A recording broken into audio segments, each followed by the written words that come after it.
Okay, so hopefully this will be a short video. This is a feeding rim, or basically this green strip here. It's a rim or a shim that some people call it. It's about 2 inches high, and it provides space for me to put in pollen patties and dry sugar for emergency feeding in the late winter. And it's served its purpose, and I got to get rid of it, because if I don't, the bees will start filling that space up with comb, and they'll do it in a hurry. And I suspect that they've already started to do that, because I began feeding all of my bees with an open feeder about 5 days ago, and this colony, more than any of them, are really going to town on it. And if they're doing that, there's a good chance they're building comb, because there's nowhere else to build comb except in this space that I've provided for them in this rim, right? So we don't really want that. That makes a big mess. So the plan is just to tear the top off, see if I can see if there's any comb. I suspect there'll be some comb, maybe 1 or 2 frames of comb just going straight up over a rim or over the top bars. And the bees will probably be clinging to the top of that inner cover, because I wouldn't be surprised if there's comb coming off that inner cover too. So I'm going to just pull it off, shake the bees off it, and scrape that comb off, and then get rid of the rim and flip the inner cover upside down. Or actually just bring the inner cover straight down, and it'll remove that excess space, so they won't be making a bunch of burr comb. And I'll probably pop this baby open too. In fact, I'll just do that right now, and that'll be their top entrance. Okay, so let's just give her a go and see what happens. I'm fully protected today, except for this hole in my glove. And if the bees are stingy, and they may be stingy because I'm tearing the roof off of their house, if they're going to sting me, I guarantee you they'll find that little hole in my glove. But let's just see what happens.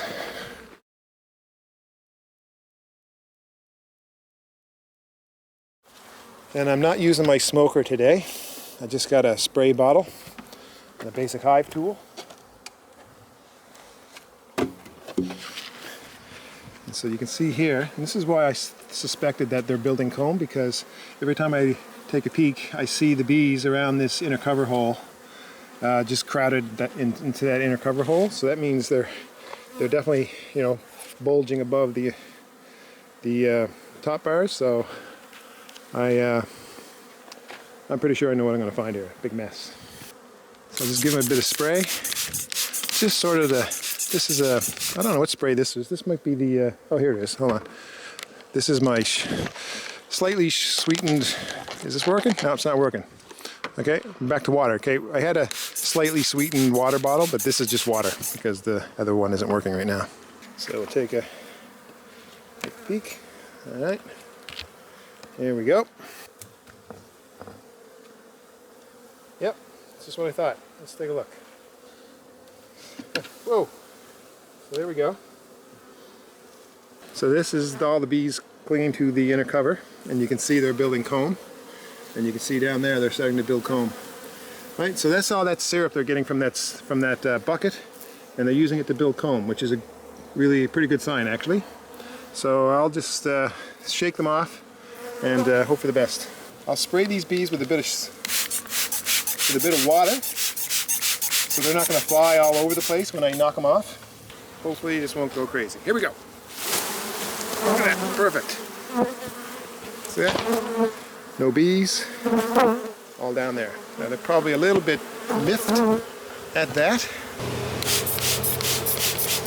And I probably just got mist all over the camera lens, but there we go. There they are. So I'm going to take this scraper, and I'm going to just try to gently get them off this comb.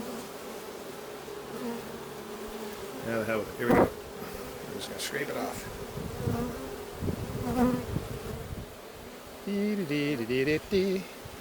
And I'll take these bees in the comb, and I'll just drop it right in front of the front entrance.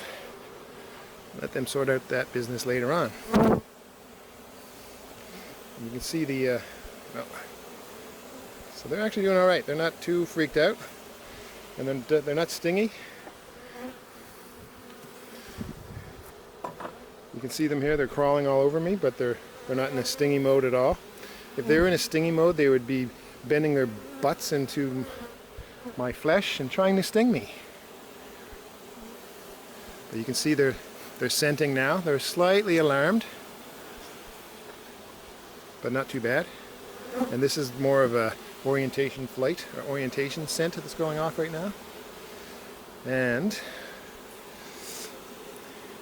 you can see over here we've got some sugar, leftover sugar. Gotta say though, this colony is looking pretty good. I'm really happy with the queen in this colony. She lays like there's no tomorrow. So I'm gonna get rid of this sugar right here.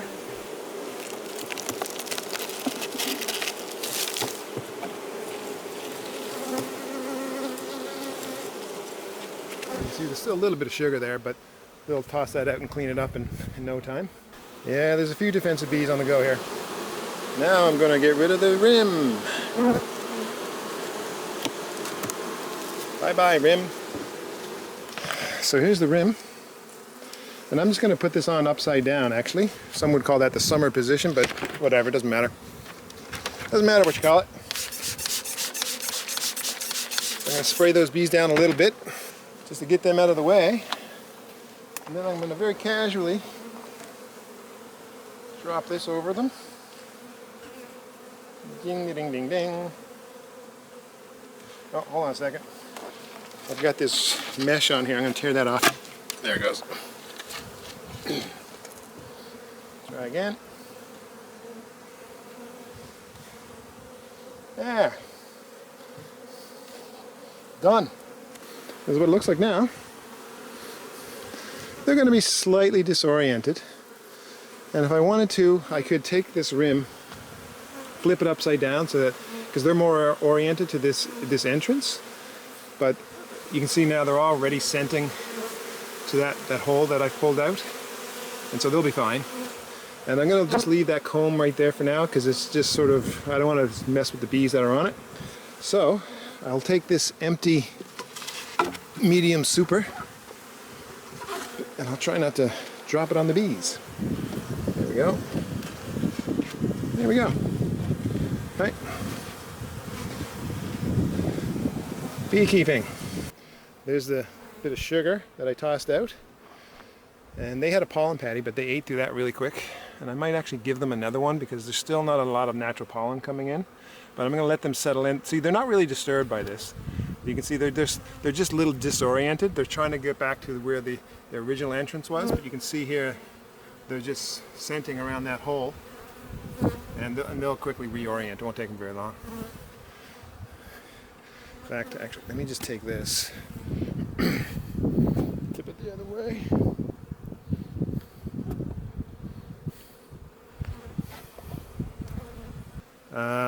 But that's it. That was quick and easy. I love it. And they're not stingy at all. They're totally chilled. Let's take a look before I put the top on. So you can see them in there. There's a few of them sort of scenting and doing stuff because they got a little disoriented there. And if I wouldn't be surprised if there's some let's check. Just checking for eggs. You get fresh comb and you usually get fresh eggs pretty quick, but I think it's too early in the season for the queen to go like that. Let's just see. And I blew on him and tried to sting me. No, that's good. So no eggs. Good. There could be, I'll check that little bit of scraped off comb for eggs, but again, if it's a few eggs, it's not the end of the world.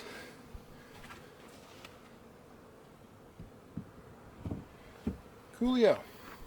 That's it.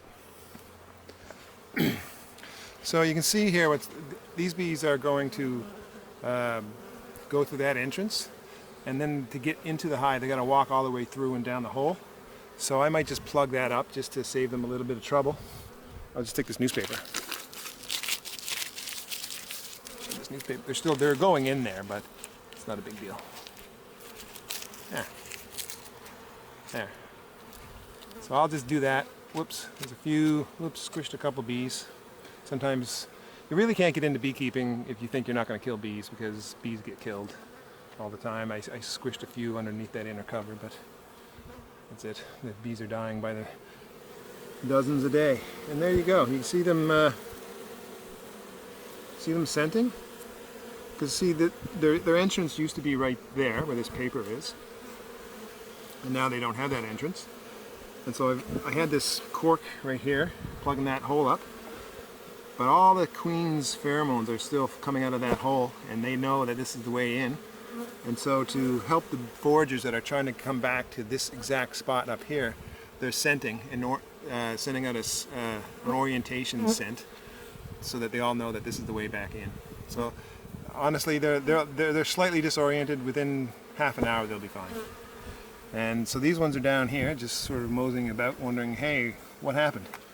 And I'll just show you these guys. You can see them. They're down on the bottom entrance, scenting. Any kind of, you know, slight disturbance will get them scenting like this. And yeah, there's no comb in this, or no eggs in this. But later in the summer, when the drones are happening and all this stuff, they would fill that up pretty quick. So there we go. Nothing to it.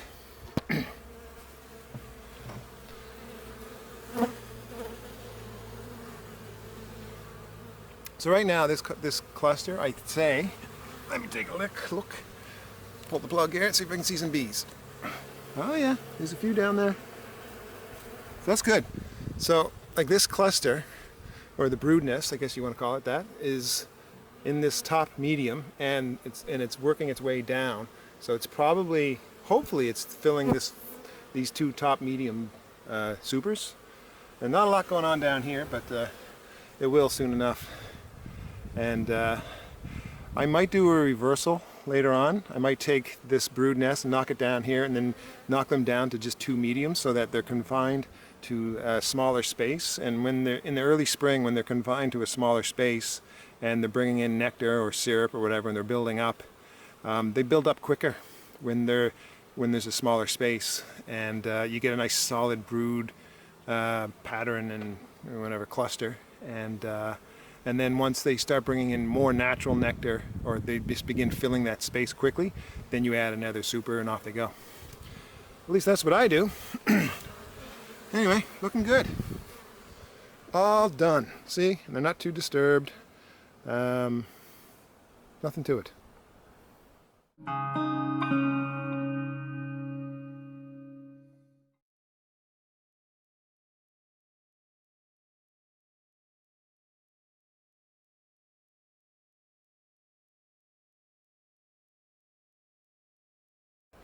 And I could see this one has a rim on it too. That one has a rim, and I think that one might. No, does that one have a rim? I can't remember. I think that one does have a rim. So they all have rims, and so because they're bringing in the syrup, they might start building comb over the top bars. So I got to get on top of this. I mean, it won't take long. I can take a quick look at all of these, just poke under the hood. Some of them, I think this is the most robust colony that I have right now, and I think if any of them are building comb over the top bars, it'll be this one. But whatever, we'll check it out. Not the end of the world if they do. Yeah, see, this one does too. Right? This is a rim, but it's I just don't think they're that strong. I don't think they're in the mood to do that. I could take a look. Nope, see, they're not doing it. So they're okay. But I think this brood nest is just, they're working their way down. They're not working their way up. Some of them are just smart like that. And this one doesn't have an inner rim. I'll take a look at this one. I'm probably not going to put this in the final video, but we'll see. Bonus material, maybe. Oh, look, they're doing it. Uh-huh. See that? They're clustering up top. So let's take a look-see. If this is the case, I'm not going to film this one if I have to. Oh, I bet you there's definitely going to be comb. Look at that. Look at all that mess. Let's see. Oh yeah, they're doing it. They're not building comb yet, but they're definitely on their way, because they build comb from the top down, right? So they're hanging at the top. I'm going to get rid of this rim too. But I'm not going to film it, because once was enough. Alright, we're all done. We got bee yummy. So I took the rim off of this hive, and they were all clumped underneath the inner cover too. And I took the rim off of this hive, and they too a lot of them were clumped under the inner cover, but they hadn't started building comb yet either. and neither had that one. And they're good to go. They don't have a, oh, crap, these ones do have a rim. I have to check those ones too. Anyway, and they had a rim too, and I got rid of it. And their entrance used to be up here, but hopefully they'll figure it out that they can go down there now. And if they can't, I'll give them a regular inner cover with a notch, but right now they don't have a notch. And I forgot all about this one. But anyway, it's interesting to see. It's the first real peak of the hives that I've had this spring, and all those frames are packed with bees, so that's always good. To open up a hive and see nothing but bees, always a good sign. This one, not as many, but from what I can tell though, they're clustered down below, but I'm not sure. We'll just have to see. And you never know, right? Yeah, anyway, that's it. Yeah, well, anyway, it looks like a junkyard as usual, but it's really satisfying to just see the bees. They're doing pretty good. These ones full of bees, packed with bees, packed with bees. Not as packed with bees, but I think they're still okay. And this one, this is the one that was a little bit off. There's more bees on this side of the hive than, they're not covering all the frames basically. And I can't remember what the deal was with that. I'll have to check my records to see if they had any problems going into the winter. I think there's one, at least one of them might, I think one of them did. I was worried about this one actually, because this one was created from a supersedure cell late in the season, but they seem okay. And yeah, so you know, it's good enough. And I've got another hive in another location, and I think I haven't checked on them for a while, and I probably won't be able to do it because it's not next to my house. It's just less convenient for me to go and check them out. So I'll probably check them out when I know the weather's really good and I don't have to worry about anything like bad weather, rain or anything, any of that jazz. But and then I have two more on a farm, and I honestly I'm not sure how they're doing. I think they're okay, but judging if the ones on the farm are like this and they're starting to clump over the those rims, then I'll probably have to go check those out soon if we get some good weather, because they'll start building burr comb over that real soon. So I'll probably have to do that once in a while, or soon. Anyway, so that's it. They're all in pretty good shape. This one, I love this one, number 12. Love that queen. She's off to the races. I almost kind of feel like I don't even need to knock them down to a smaller super and confine them so that they build up quicker. I think they're doing fine on their own. This one is definitely going to get knocked down. It's got a deep on the bottom, and that deep has got to go. And the others, well, we'll see what happens. Anyway, see ya.